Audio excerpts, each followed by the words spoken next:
हरे कृष्णा। आज ये जानकारी के लिए एक टॉपिक बना है। ये लोक शिक्षा माने समाज शिक्षा के लिए ये वीडियो जरूर महत्वपूर्ण बात है। भीष्म पितामह बोल रहे हैं, महाभारत की प्रसंग आता है।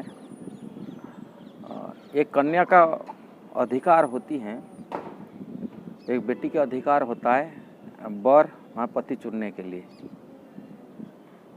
ये कब होता है अधिकार, वो बारे में मैं चर्चा करने के लिए चाह रहा हूँ।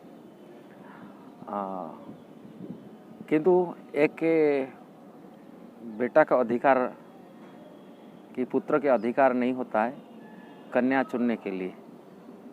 क्यों? एक बेटी का अधिकार कैसा होता है? महाभारत में भीष्म पितामह बोल रहे हैं, ये बात मनुसंहिता के सिद्धांत पर है। मनुसंहिता को सिद्धांत को देते हुए भीष्म पितामह ये समझाए। एक बेटी जो बालिक अवस्था को प्राप्त करती है, बालिक अवस्था की यानी कि मासिक धर्म जो शुरू होता है, इसको बालिक वेली माना जाता है। बेटी की जब शुरू होता है, उसकी बालिक की अवस्था शुरू हो जाता है, तभी माता पिता उनको विवाह कर देना चाहिए, ये बोला जा रहा है। भीष्म पितामह बोल रहे हैं। किंतु आज के समय बालिक अवस्था तो 18 साल सरकार लगाए रखे। किसी देश में कम भी है, किसी बड़ी है। बालिक अवस्था 18 साल बना के रखे। अब बालिक अवस्था में उनको शादी कराना चाहिए। यदि माता पिता नहीं कर रहे, 3 साल तक प्रतीक्षा करना चाहिए अब उनको बेटी को।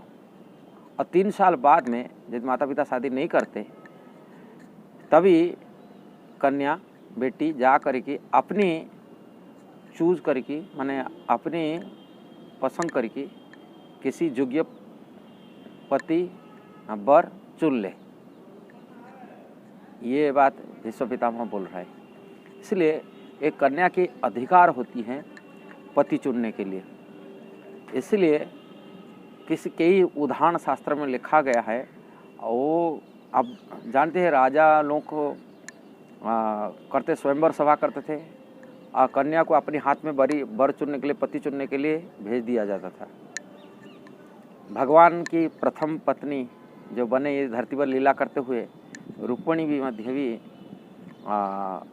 अपनी पति चुनने के लिए किए थे, किंतु घर वाले उनके विशेष कर उनके भाई उनको ऑब्जेक्शन किए थे। यहाँ उषा बाणासुर की बेटी थे, उन्होंने पति चुनने के लिए अनिरुद्ध को अपने हिसाब से चुने थे। अनेक उदाहरण इतिहास में देखा जाता है, जो घर परिवार विरोध होते हुए भी शादी विवाह हुआ, कन्या की पसंद होनी चाहिए। कन्या की ध्यान, इसका वैज्ञानिक कारण क्यों है? कन्या का चूज करने का जो शक्ति है वो पुरुष से श्रेष्ठ ज़्यादा होते हैं पति चुनने के लिए। जो पुरुष है वो किसी की चूज करता है, किसी की चेहरा की सुंदरता देख कर की पसंद कर लेता है, किंतु गुणवत्ता नहीं देखता है। किंतु कन्या जो चूज करता है, किसी पुरुष को चूज करता है, उसकी गुणवत्ता, उनकी सुंदरता देख कर चूज नहीं करता है। उनकी गुणवत्ता, उनकी घर की क्वालिफाइड, उनकी शिक्षा, ये सब चीज़ को देख कर की वो चूज करता है, माने पसंद करता है। इसलिए कन्या के पास ये गुण है। एक स्त्री हमको बता रहे थे